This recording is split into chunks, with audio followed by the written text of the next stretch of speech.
तो अब बात होगी उत्तराखंड की सियासत से जुड़ी हुई। उत्तराखंड विधानसभा चुनाव में बागियों ने राजनीतिक दलों के लिए मुसीबत खड़ी कर दी है, या यूं कहें कि मुसीबत बढ़ा दी है। सबसे ज्यादा चुनौती सत्ताधारी दल भाजपा के लिए।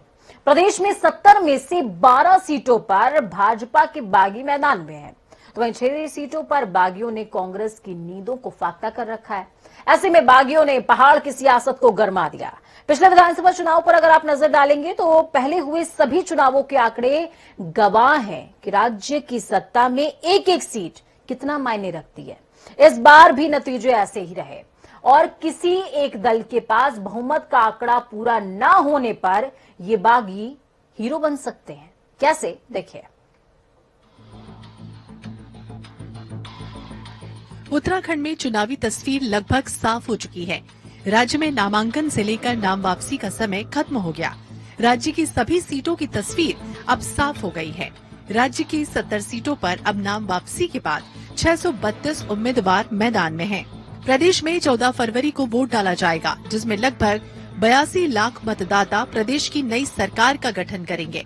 हालांकि भाजपा और कांग्रेस से बागी भी चुनाव में ताल ठोक रहे हैं, जो दोनों दलों की मुश्किलें बढ़ा रहे हैं। सबसे ज्यादा बागी भाजपा से चुनाव लड़ने की ताल ठोक रहे हैं। चुनौतियां सत्ताधारी भाजपा के लिए ज्यादा बड़ी हैं। नाम वापसी का आखिरी दिन निकलने के बाद भी भाजपा के 12 बागी निर्दलीय के रूप में मैदान में डटे हैं। वहीं कांग्रेस के भी 6 बागी ताल ठोक रहे हैं। मुख्यमंत्री पुष्कर सिंह धामी के ही जिले उधम सिंह नगर में पार्टी के 2 बागी उम्मीदवार बीजेपी को मजबूत चुनौती दे रहे हैं। बीजेपी ने इस बार रुद्रपुर के विधायक राजकुमार ठुकराल का टिकट काटकर शिव अरोड़ा पर दांव लगाया, जिसके बाद ठुकराल बागी हो गए और चुनावी मैदान में कूद पड़े हैं। उन्हें इस सीट पर जीत का प्रबल दावेदार माना जा रहा है। लिहाजा ठुकराल की उम्मीदवारी बीजेपी प्रत्याशी के लिए बड़ी चुनौती है। वहीं मुख्यमंत्री धामी के जिले से दूसरे बागी के तौर पर किक्षाक से अजय तिवारी का नाम है। इस सीट से बीजेपी ने अपने विधायक राजेश शुक्ला को टिकट दी, जिसके बाद अजय तिवारी बागी होकर मैदान में हैं। अजय तिवारी के आने से मुकाबला त्रिकोणी हो गया है, जिसमें कांग्रेस उम्मीदवार तिलकराज बेहड़ की राह आसान हो सकती है। वहीं बीजेपी के लिए भीमताल सीट से बागी हुए मनोज शाह और धनोल्टीन में महावीर सिंह रांगड़ मजबूत चुनौती बने हुए हैं। बागियों से सिर्फ भाजपा ही नहीं बल्कि कांग्रेस भी परेशान है और सबसे ज्यादा चर्चा है लाल कुआं सीट की, जो इस बार हॉट सीट बनी है। इस सीट से इस बार कांग्रेस के पूर्व मुख्यमंत्री हरीश रावत चुनाव लड़ रहे हैं, तो वहीं बीजेपी से मोहन बिष्ट मैदान में हैं। दिलचस्प बात यह है कि लाल कुआं सीट पर कांग्रेस के साथ ही बीजेपी के बागी भी मैदान में हैं। हरीश रावत के सामने कांग्रेस की बागी संध्या डालाकोटी की उम्मीदवारी चुनौती बनी है। वहीं मोहन बिष्ट के सामने बागी पवन चौहान की उम्मीदवारी है। ऐसे में बागी दोनों ही अधिकृत उम्मीदवारों की मुश्किलें बढ़ा रहे हैं। उत्तराखंड की कुल 6 सीटों पर कांग्रेस के बागी मैदान में हैं। लाल कुआं के बाद रामनगर और रुद्रप्रयाग सीट पर भी कांग्रेस के बागी मुकाबला दिलचस्प बना रहे हैं। रामनगर में कांग्रेस के संजय नेगी बगावत कर मैदान में हैं। नेगी रामनगर के स्थायी निवासी हैं, जिनकी दावेदारी से कांग्रेस के दिग्गज नेता रहे महेंद्र पाल सिंह असहज हो गए, जो रामनगर में पैराशूट उम्मीदवार हैं। तो वहीं रुद्रप्रयाग में उत्तराखंड के दिग्गज नेता रहे मातबर सिंह कंडारी बागी होकर मैदान में हैं। कंडारी कभी बीजेपी सरकार में मंत्री हुआ करते थे, लेकिन वो सीट पर हरक सिंह रावत से हार गए, जिसके बाद वो कांग्रेस में शामिल हो गए थे। हालांकि उत्तराखंड कांग्रेस ने बागियों के खिलाफ सख्त रुख अख्तियार करते हुए उन्हें 6 साल के लिए पार्टी से निष्कासित कर दिया।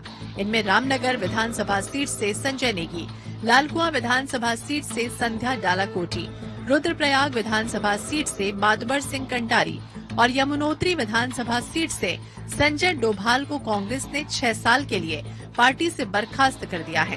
कांग्रेस ने ये कार्रवाई करते हुए सियासी गलियारों में एक बड़ा संदेश दिया। वहीं अनुशासन की दुहाई देने वाली बीजेपी अब तक अपने बागियों पर कोई कार्रवाई करने का साहस नहीं जुटा पाई। माना जा रहा है कि भाजपा अंतिम समय तक बागियों को मनाने का प्रयास करेगी। बहरहाल उत्तराखंड विधानसभा के इस चुनाव में निर्दलीय लड़ रहे बागी महत्वपूर्ण भूमिका निभा सकते हैं। माना जा रहा है कि राज्य में इस बार कांग्रेस और बीजेपी में कांटे की टक्कर है। ऐसे में नतीजों में बहुमत का आंकड़ा किसी भी राजनीतिक दल को अगर नहीं मिलता है, तो ऐसी स्थिति फिलहाल पार्टी के लिए खलनाक साबित हो रहे। ये बागी सरकार बनाने में नायक की भूमिका निभा सकते हैं।